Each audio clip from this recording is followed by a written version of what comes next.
محمد و آل محمد علیہ السلام پر درود کے فضائل و فقہی احکام۔ اتنا اہم یہ موضوع ہے، ظاہر ہے کہ روزانہ کتنی ہی دفعہ ہمیں اس عبادت کو انجام دینا ہوتا ہے، اپنی نمازوں میں انجام دینا ہوتا ہے، عمومی زندگی میں انجام دینا ہوتا ہے۔ مومن کی پوری زندگی اس عبادت کو انجام دیتے گزرتی ہے، تو اس کے فقہی احکام بھی بہت زیادہ ہیں۔ اب آپ سوچ رہی ہوں گی کہ اتنے مختصر سے درود کے اتنے فقہی احکام کیسے ہیں، تو اس موضوع پر ہماری 3 درس ہوں گے۔ ایک آج کا درس ہے اور اس کے بعد 2 دروس اور ہیں، اس کے فقہی احکام پر، اس کے فضائل پر، اس کے کچھ خاص عملیات ہیں ان پر، تو اور اس کی اسرار و رموز جو اس کے اندر پائے جاتے ہیں، اس کی اقسام کون کون سی ہیں، کتنی طرح کا درود جو ہے وہ پڑھا جاتا ہے، اس پہ ہماری جو گفتگو ہوگی اس کی آج پہلی کلاس ہے۔ تو دیکھیے، پروردگار عالم نے قرآن کے اندر واضح طور پر جو آیت درود ہے، جسے آیت صلوات کہا جاتا ہے، بسم اللہ الرحمن الرحیم، ان اللہ و ملائکتہ یصلون علی النبی یا ایہا الذین آمنوا صلوا علیہ وسلموا تسلیما۔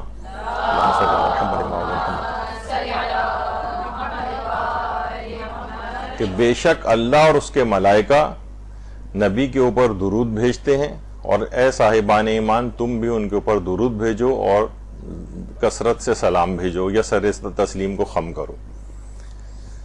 اچھا، اب اس میں بھی سب سے پہلے تو ایک بات وہ عرض کر دی جائے کہ اکثر ذاکرین اپنے ذاکری کے نقطے میں ایک بات یہ کہتے ہیں کہ ایک ایسی عبادت ہے جو اللہ بھی کرتا ہے، تو یا اللہ کے اوپر بھی واجب ہے وہ عبادت، جبکہ ایسا نہیں ہے، اللہ کے اوپر کوئی بھی چیز واجب نہیں۔ بہت سی چیزیں واجب عقلی ضرور ہیں، یعنی مثلا وہ آپ کو سزا نہیں دے سکتا جب تک کہ اپنے احکامات نہ بتا دے، انبیاء کو نہ بھیجے، یا اللہ پر عقلاً واجب ہے، لیکن اللہ پہ کوئی شرعی کوئی چیز واجب نہیں ہوتی۔ تو وہ تقریری نقطے کے طور پر کہا جاتا ہے کہ ایک ایسی عبادت ہے جس میں اللہ بھی جو ہے وہ شریک ہے آپ کے، اور جو اللہ کے اوپر بھی واجب ہے، جبکہ ایسا نہیں۔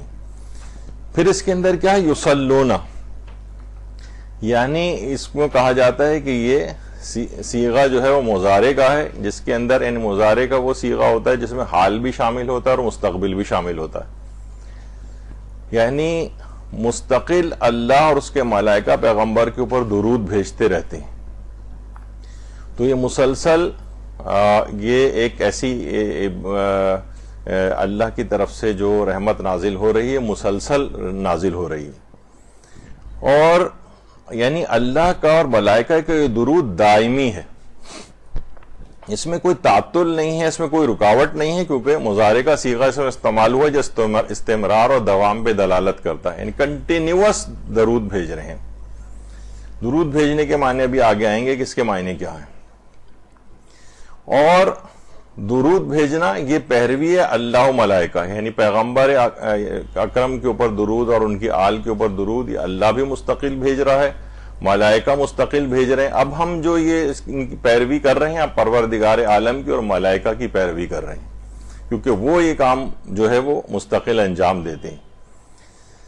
اچھا، اب یہ جو ہے کہ درود جو بھی پڑھنے والا ہے اس کے مطابق درود کے معنی، یعنی جسے کہا جاتا ہے کہ نسبتوں کے بدلنے سے معانی اور مفاہیم بدل جاتے ہیں۔ دیکھیے، جیسے میں ایک مثال دوں، جیسے ایک لفظ ہے متکبر، انسان کے لیے اگر استعمال ہوتا ہے تو یہ مغرور کے معنوں میں اور بری صفت ہے، لیکن آپ کو پتہ ہے کہ پروردگار عالم کا بھی ایک نام متکبر ہے۔ اب یہاں پر کیونکہ نسبت بدل گئی ہے، تو اللہ کی طرف نسبت ہونے کی وجہ سے اس کے معنی کیے جاتے ہیں صاحب عزت۔ متکبر کے معنی مغرور کے معنوں میں نہیں ہے جو کہ ایک بری صفت ہے، بلکہ اللہ کے لیے صاحب عزت ہے، اور وہی نام اگر بندے کے لیے استعمال ہو رہا ہے تو اس کے معنی بری صفت کے ہیں، جبکہ اللہ کے نزدیک صاحب عزت ہونے کے ہیں۔ تو نسبتوں کے بدلنے سے معنی اور مفہوم بدل جاتے ہیں۔ اب یہ جو ہے کہ اللہ ان کے اوپر درود بھیجتا ہے، اس کے معنی کیا ہے؟ اس کے معنی ہے کہ پروردگار عالم کی طرف سے ان پر مستقل رحمتیں نازل ہوتی ہیں، یعنی اللہ کے درود کے معنی ہے کہ ان کے اوپر رحمتوں کا نازل ہونا۔ اچھا، ملائکہ کے درود کے معنی کیا ہیں؟ ملائکہ ان کے لیے طلب رحمت کی دعا کرتے ہیں. ملائکہ کے درود کے معنی ہیں طلب رحمت کی دعا، یعنی ملائکہ دعا کرتے ہیں پروردگار عالم سے کہ وہ محمد و آل محمد علیہ السلام پر اپنی رحمت نازل کرے. اللہم صلی علی محمد و آل محمد.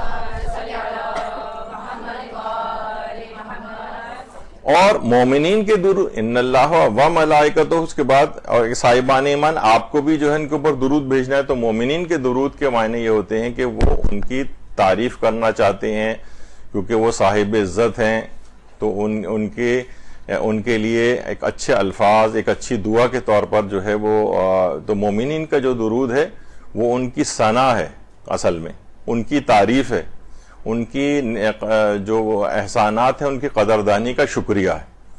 تو مومنین کے درود بھیجنے کی یہ معنی ہے. اچھا، بعض اوقات یہ بھی ہوتا ہے کہ فرشتے، روایات میں آیا کہ فلاں اگر عمل انجام دیا جائے تو فرشتے مومنین کے اوپر درود بھیجتے ہیں. یہ تو محمد و آل محمد پہ درود تھی اس والی بات جو اس سے پہلے ہم نے ذکر کی. اب فرشتے اگر آپ کے اوپر یا مومنین پر درود بھیجتے ہیں، اس کے معنی ہوتے ہیں طلب مغفرت کی دعا لوگوں کے لیے. یعنی مثلا ہوتا ہے کہ اگر فلاں عمل انجام دیا جائے تو اللہ ایک فرشتے کو پیدا کرتا ہے جو اس کے اوپر درود بھیجتا ہے. تو درود کے معنی ہے کہ اس کے لیے مغفرت طلب کرتا رہتا ہے وہ. تو فرشتوں کے درود کے معنی ہیں طلب مغفرت. جانوروں اور پرندوں کا درود بھی ذکر ہوا ہے کہ وہ بھی درود بھیجتے ہیں. تو اس کے معنی کیا ہیں؟ اس کے معنی ان کی تسبیح مراد، اللہ کی تسبیح مراد ہوتی ہے. یعنی جو بھی جانور، پرندے، بہائم اور یہ طیور وغیرہ ہیں، یہ جب درود بھیجتے ہیں تو اس سے معنی ہے کہ وہ اللہ کی تسبیح بیان کر رہے ہوتے ہیں. تو اس طرح سے نسبتوں کے بدلنے سے، افراد کے بدلنے سے درود کے معنی جو ہیں وہ تبدیل ہوتے جاتے ہیں. اچھا، ایک تو پروناؤنسیشن کی جو غلطی ہے تلفظ کی، لوگ اسے پڑھتے ہیں درود. اردو میں بھی استعمال ہوتا ہے کہ بھئی دم درود، آپ نے سنا ہوگا. تو یہ درود نہیں ہے بلکہ ہے درود. دال کے اوپر زبر نہیں ہے بلکہ دال کے اوپر پیش ہے، کیونکہ یہ فارسی کا لفظ ہے. درود جو ہے وہ عربی کا لفظ نہیں ہے بلکہ فارسی کا لفظ ہے. تو اصل جو اس کو تلفظ کیا جائے گا وہ درود کیا جائے گا، دال کے اوپر پیش ہے، دال کے اوپر زبر نہیں ہے. اچھا، اب درود کے لفظی معنی کیا ہیں؟ اس کے معنی وہی ہیں اللہ سے رحمت کو طلب کرنا، یعنی اللہ کی رحمت. درود کے معنی یعنی یہ ہیں. اور صلوات بھی عربی یعنی فارسی میں درود ہے اور عربی میں اسی چیز کو صلوات کہا جاتا ہے، صلات بھی کہتے ہیں. تو بہرحال یہ صلات یا صلوات یا اسی طریقے سے بہت سے محاورے ہیں جس میں معنی بالکل بدل دیے گئے ہیں. جیسے ہے کہ صلوات سنانا، یعنی برا بھلا کہنے کو صلوات سنانا کہا جاتا ہے، حالانکہ بالکل بھی مفہوم ایسا نہیں. جیسے بہت سے سازش کے تحت غالباً شاید ایسا ہوگا، مثلا خلیفہ کا لفظ یعنی ابتدائی طور پر یعنی اللہ کا خلیفہ مثلا حضرت آدم کو، لیکن ہوتے ہوتے ہمارے بعض جگہوں کے کلچر میں نائی کو خلیفہ کہا جانے لگا.